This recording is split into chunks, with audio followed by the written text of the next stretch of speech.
Hi everyone. The topic of today's video is to find the solution of linear differential equation of second order by changing the independent variable. Second order differential equation को solve करने के दो method मैं पहले discuss कर चुकी हूँ अपनी प्रीवियस वीडियो में। आज के इस वीडियो में हम इसकी तीसरी और चौथी जो मेथड है उसको डिस्कस करेंगे। तो जो थर्ड मेथड है वो है by changing the independent variable. तो मैं पहले इसका फॉर्म लिख देती हूँ सेकेंड ऑर्डर का, d2y upon dx2 plus p dy upon dx plus qy is equal to r। ये होता है सेकेंड ऑर्डर का, ये तो आप पहले भी पढ़ चुके हैं। तो इंडिपेंडेंट वेरिएबल को चेंज करने से मतलब है x को चेंज करके। dy अपॉन dx है, इसका मतलब क्या है, जो वेरिएबल नीचे होता है वो हमारा इंडिपेंडेंट वेरिएबल होता है। तो x को हम किसी अनदर वेरिएबल से रिप्लेस करेंगे और फिर इसका सोल्यूशन फाइंड आउट करेंगे। तो रिप्लेस करने का तरीका क्या होता है, आप यहाँ पे पहले लिखेंगे, आप कोई जिससे भी रिप्लेस करना चाहते हो, जेड आर एस किसी से भी रिप्लेस करना चाहते हो। आर तो यहाँ पर मैंने यूज़ कर लिया है, मतलब किसी भी वेरिएबल से आप रिप्लेस कर सकते हो। मैं यहाँ पर जेड लेती हूँ। तो आपको जेड को ऐसे चूज़ करना है कि d Z upon D x whole square is equal to q. Q तो इस इक्वेशन में दिया रहेगा। अब क्यू को आप जो भी क्यू दिया रहेगा उसका एक परफेक्ट स्क्वायर के फॉर्म में लिखेंगे। परफेक्ट स्क्वायर के फॉर्म का मतलब है कि वहाँ पे कोई क्यू में कोई सर्ट्स नहीं होने चाहिए और यहाँ पर आप कोई माइनस साइन यूज़ नहीं करेंगे। अगर यहाँ पर क्यू की वैल्यू निगेटिव है तो आप उसकी पॉजिटिव वैल्यू सिर्फ यहाँ पर रखेंगे और सिर्फ उतना ही रखेंगे जितने का आप परफेक्ट मतलब जितने जो परफेक्ट स्क्वायर में हो। ठीक, तो D Z upon D x square is equal to q. तो यहाँ से आप क्या करेंगे, d Z upon D x find out कर लेंगे। D Z upon D x find out करने के बाद आप क्या करोगे, यहाँ से आप दो चीज़ें निकाल सकते हो, एक तो जेड निकाल सकते हो और दूसरी निकाल सकते हो d two z upon D x two. ये दोनों चीज़ें आपको पता चल गई। तो अब आपका जो नया इक्वेशन बनेगा जहाँ से आपको सॉल्यूशन मिलेगा, तो आपने एक्स को किससे रिप्लेस किया है, जेड से। तो वो इक्वेशन होगा d two y upon D z two plus p d y upon D z plus q y, sorry यहाँ पे पी वन हो जाएगा क्योंकि पी क्यू और आर तीनों चेंज हो जाएंगे जब नए वेरिएबल में आएगा। तो p one d y upon D z plus q one y is equal to r one. अब पी वन क्यू वन और आर वन को कैसे फाइंड आउट करना है, तो जो पी वन होगा, p one is equal to होता है d two z upon D x two plus p d Z upon D x upon D Z upon D x का होल स्क्वायर। और जो क्यू आप निकालेंगे, सॉरी क्यू वन, तो वो होगा simple Q upon D Z upon D x का whole square. और इसी तरह जो आर वन होगा, आर वन की भी वैल्यू क्या होगी, R upon D Z upon D x का whole square. P one Q one और आर वन निकालने के बाद आप इस इक्वेशन में उसको पुट कर देंगे तो ये पूरी इक्वेशन वाई और जेड के फॉर्म में बन जाएगी। तो जैसे आप जो भी डिफरेंशियल इक्वेशन सॉल्व करते थे वाई और एक्स की तरह, अब इसको वाई और जेड के फॉर्म में आप सॉल्व करेंगे और जो फाइनल में जाए, यहाँ से आपने जो जेड निकाला है वो एक्स के टर्म में आएगा, मतलब जेड और एक्स का रिलेशन बनेगा, जेड की वैल्यू एक्स के टर्म में आएगी। तो जो फाइनल इक्वेशन बनेगा वो वाई और जेड के फॉर्म में बनेगा, y is equal to z का कुछ ऐसे फंक्शन टाइप। तो आप वहाँ पर क्या करोगे, जेड को रिप्लेस कर दोगे एक्स से। एक्स से रिप्लेस करने का मतलब है कि जेड और एक्स में जो रिलेशन हो गया, मान लीजिए Z is equal to X cube है आपका, यहाँ से जो आपने D Z upon D X से जेड निकाला वो Z is equal to X cube है। तो जहाँ भी आपके सॉल्यूशन में जेड होगा उसको आप क्या करेंगे, एक्स क्यूब से रिप्लेस कर देंगे। ठीक, तो अब इसको कैसे सॉल्व करते हैं एक क्वेश्चन के थ्रू हम देखते हैं। अभी मैंने यहाँ पर एक प्रॉब्लम लिया हुआ है, by changing the independent variable solve the differential equation d two y upon D x two minus one upon x d y by d x plus four x square y is equal to x power four. पहला काम हम करते थे d two y upon D x two के coefficient को one करना। तो इस इक्वेशन इस प्रॉब्लम में पहले से ही वन है यहाँ पर, तो आपको वो करने की ज़रूरत नहीं है, सीधे सीधे आप पी क्यू और आर डिटरमिन करोगे। तो यहाँ पर जो पी है, पी की वैल्यू क्या है, minus one by X, Q की वैल्यू क्या है, फोर एक्स स्क्वायर, और आर की वैल्यू क्या है, X to the power four. तो अब आप क्या करोगे, D Z upon D x का whole square is equal to Q. यहाँ पर क्यू क्या है, पहले से ही परफेक्ट स्क्वायर के फॉर्म में है। मैंने ये सिंपल सा प्रॉब्लम लिया हुआ है जाके आपको मतलब कैलकुलेशन में ज़्यादा प्रॉब्लम ना हो, सिर्फ आपको आपका फोकस मेथड को समझने में हो, इसलिए मैंने सिंपल प्रॉब्लम लिया हुआ है। तो D Z upon D x का whole square is equal to Q हो गया। तो आप यहाँ पर रखो D Z upon D x whole square is equal to Q क्या है, 4x स्क्वायर। तो यहाँ से आपको D Z upon D X क्या मिल जाएगा, 2x। तो D Z upon D X की वैल्यू क्या है, 2x। तो यहाँ से आप दो चीज़ें निकालते थे, z और d2 z upon D x 2। तो अगर मैं कहूँ कि z निकालो यहाँ से, तो आप क्या करोगे, सिंपल इसको इंटीग्रेट कर दोगे। तो z की वैल्यू यहाँ से क्या आएगी, एक्स स्क्वायर। आपको इंटीग्रेशन आता होगा तो बिल्कुल सिंपल इंटीग्रेशन है। और यहाँ से डी जेड अपॉन डी इसका डबल डिफ्रेंसिएशन करोगे तो d2 z upon D x 2 आएगा। तो यहाँ से d2 z upon D x 2 की जो वैल्यू है वो आ जाएगी 2। तो ये दो चीज़ें आपको पता चल गई। तो अब इसके बाद क्या करोगे, P1 Q1 और R1 की वैल्यू निकालोगे। तो P1 क्या होता था आपका, P1 is equal to d2 z upon D x 2 plus d Z upon D x का होल स्क्वायर। तो d2 z upon D x 2 क्या है, 2। P की वैल्यू क्या है, -1 अपॉन एक्स। देखो सिर्फ Q की वैल्यू नेगेटिव नहीं लेनी है, बाकी P और R की जैसी वैल्यू हो सीधा सीधा आप वैसे ही उसको यूज़ करोगे। सिर्फ Q आपको नेगेटिव नहीं लेना है, क्योंकि आपने यहाँ पर D Z upon D x का whole square is equal to Q लिखा है, और होल स्क्वायर किसी का भी कभी निगेटिव नहीं होता।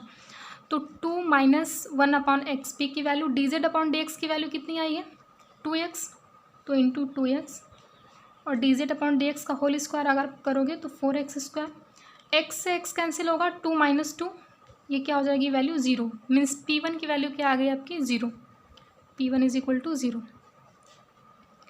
Q1 निकालो, Q1 क्या आएगा, Q upon D Z upon D x का होल स्क्वायर। Q क्या था यहाँ पर, x⁴। D Z upon D x का होल स्क्वायर क्या है, Q की वैल्यू थी 4x स्क्वायर, और d Z upon D X की वैल्यू भी क्या थी, 4x स्क्वायर। मीन्स यहाँ से Q1 की वैल्यू क्या आ गई, 1। Q1 is equal to 1। R1 निकालोगे तो R upon whole square of d Z upon D x.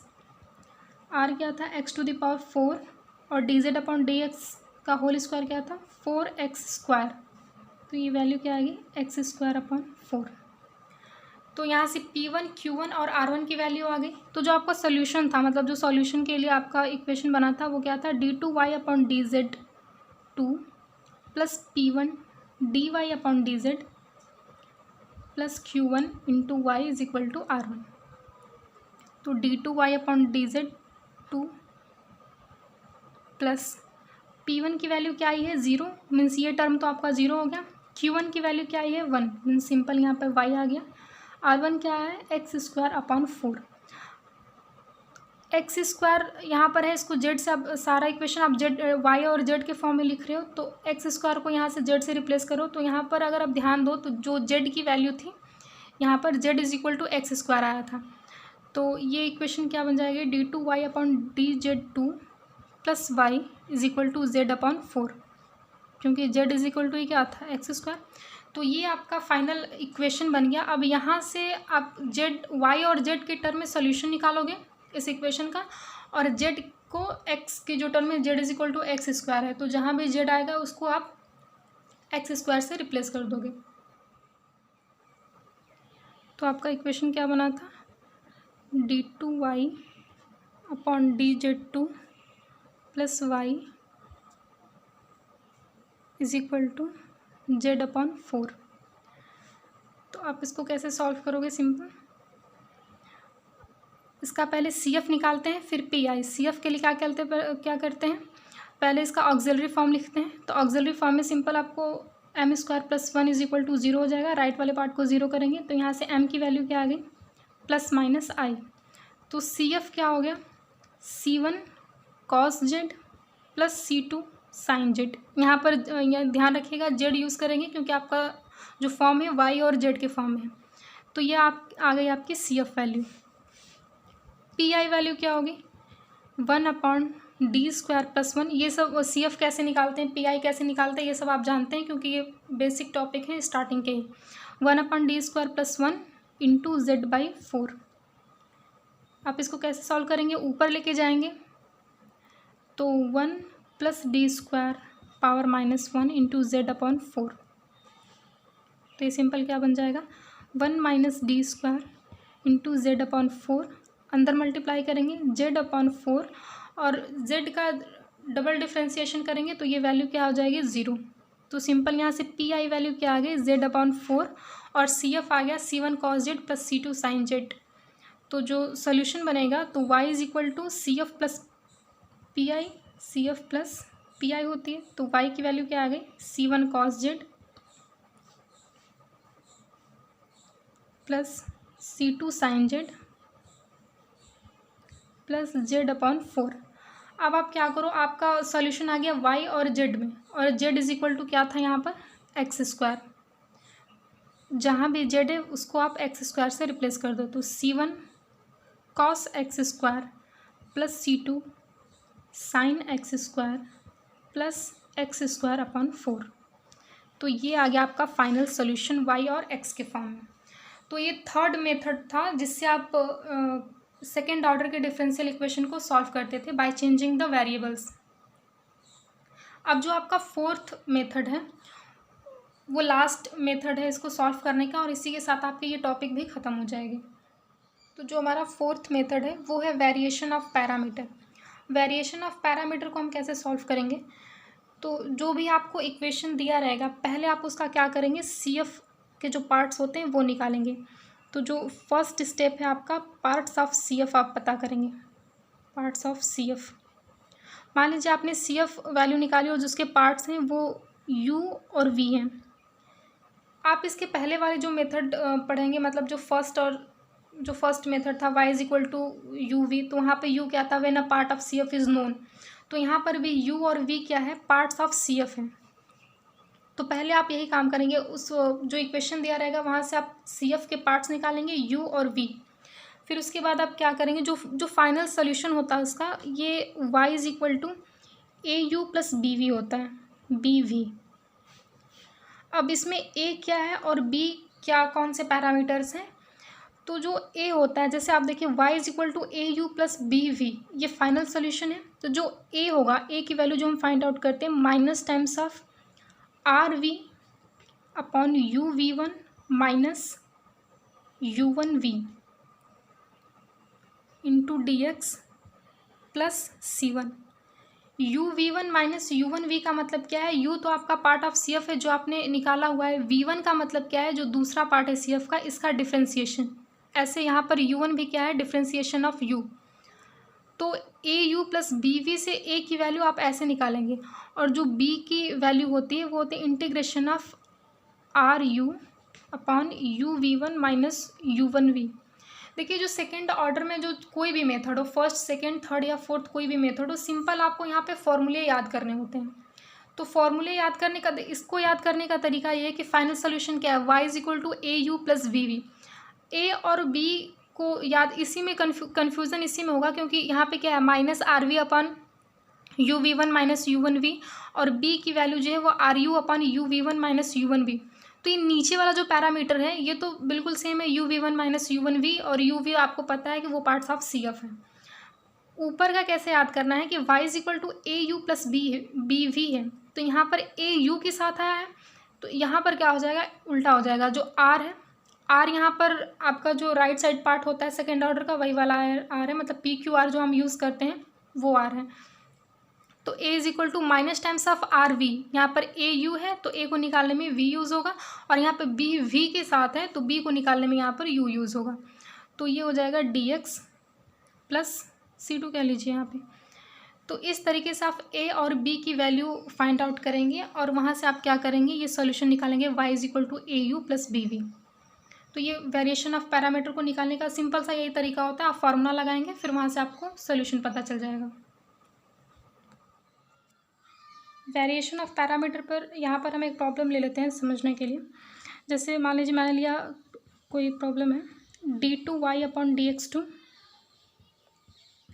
Plus y is equal to tan x। ठीक, तो अब d2y upon dx2 plus y is equal to tan x को आपको variation of parameter से solve करना है। तो सबसे जो पहला काम है, आप क्या करेंगे, इसका CF पार्ट निकालेंगे। तो CF निकालने के लिए ऑक्सिलरी आप पहले निकालेंगे, तो m square plus 1 is equal to 0 करेंगे। तो यहाँ से जो m की वैल्यू है वो क्या आ जाएगी, प्लस माइनस आई।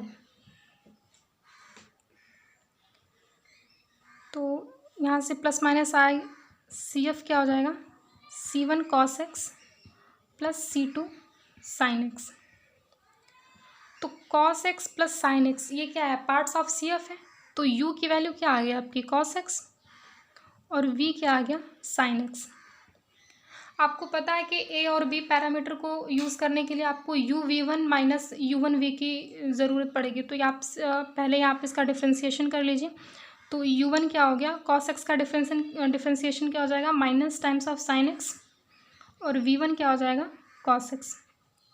आपको a और b दोनों में uv1 माइनस u1v यूज़ करना है। तो आप एक ही बार में आप इसको ऐसे लिख लो कि uv1 माइनस u1v। तो uv1 क्या है, u into v1 cos square x minus u1v minus times of sine square x। तो माइनस माइनस ये प्लस हो जाएगा। तो साइन स्क्वायर x की वैल्यू यहाँ cos square x plus sine square x यहाँ पर बन गया। तो सिंपल यहाँ पर तो 1 ही आ गया। तो अब आप क्या करोगे, a निकालोगे। a क्या होता था, minus times of rv upon uv1 minus u1v dx plus c1। तो नेक्स्ट पेज में ले लेते हैं। तो आप क्या करो, a की वैल्यू क्या होती थी, a is equal to minus times of rv upon uv1 minus u1v dx plus c1, ऐसे ही होता था। तो a क्या आ गया, माइनस टाइम्स ऑफ r क्या था इस इक्वेशन में, tan x था। तो tan x, और v की वैल्यू क्या थी, v इज इक्वल टू था sin x into sine x upon u, इसकी वैल्यू तो 1 आ गई थी। तो सिंपल 1 हो गया dx प्लस c1। तो minus times of tan x into sine x है। तो ये tan x को आप लिखेंगे sin x अपन cos x। तो ऊपर क्या आ जाएगा, सिंपल साइन स्क्वायर x, और नीचे क्या आ जाएगा, cos x into dx plus c1। तो आप इसको ऐसे लिख सकते हो, minus times of 1 minus cos square x, sine square x को 1 माइनस कॉस स्क्वायर एक्स में चेंज कर लो, ये cos x plus dx plus c1। अब इसको आप जब अलग अलग करोगे तो बाहर क्या आ जाएगा, minus times of 1 upon cos x. मैं यहाँ पर डायरेक्ट लिख देती हूँ, सेक एक्स आ जाएगा। तो minus times of sec x dx plus ये माइनस माइनस प्लस हो जाएगा, और ऊपर क्या आ जाएगा, cos x dx। और ये c1 को मैं बार बार नहीं लिखे, यहीं पे एक बार c1 लिख दे रही हूँ, वो आप लिख लीजिएगा। तो सेक एक्स का इंटीग्रेशन सिंपल सा पता है कि ln sec x plus tan x होता है। तो यहाँ पर क्या आ जाएगा इसका, minus ln sec x plus tan x plus, और cos x क्या होता है, sin x प्लस c1। तो ये हो गया आपका a की वैल्यू आ गई minus times of ln sec x plus tan x plus sine x plus c1। तो आपका ये a आ गया। b क्या होता था, माइनस टाइम्स सॉरी प्लस रहता था ru upon uv1 minus u1v dx plus c2। तो यहाँ पर ये क्या हो जाएगा, r क्या था, tan x, और u क्या था यहाँ पर आपका cos x, और ये वैल्यू तो 1 आ गई dx प्लस c2। तो tan x क्या होता है, साइन अपॉन कॉस, कॉस से कॉस कैंसिल हो जाएगा। सिंपल सा आपका क्या हो जाएगा, b की value integration of sine x dx plus c2। Sine x का इंटीग्रेशन क्या होता है, minus cos x plus c2। तो a की वैल्यू आ गई आपकी और b की आ गई। तो आपका सोल्यूशन क्या होता था, y is equal to au plus bv। आपको u भी पता है, v भी पता है, ये दोनों पहले से पता था, आपने u भी निकाल लिया और b भी। तो आप इसमें पुट कर दो। a की वैल्यू क्या थी, minus times of ln sec x plus tan x plus sine x plus c1 into u क्या था कॉस एक्स प्लस बी की वैल्यू क्या थी minus cos x plus C2 और v क्या था साइन एक्स। तो ये आपका फाइनल सोल्यूशन हो गया बाय वेरिएशन ऑफ पैरामीटर से। तो आपके जो चारों मेथड थे वो कवर हो गए हैं, फर्स्ट सेकंड थर्ड और फोर्थ, और इसी के साथ ये टॉपिक ख़त्म होता है। अब नेक्स्ट वीडियो में हम नेक्स्ट टॉपिक स्टार्ट करेंगे नेक्स्ट यूनिट से। तो अगर आपको वीडियो पसंद आई हो, आपको समझ में आया हो, तो प्लीज़ वीडियो को लाइक और शेयर कीजिए। Thank you.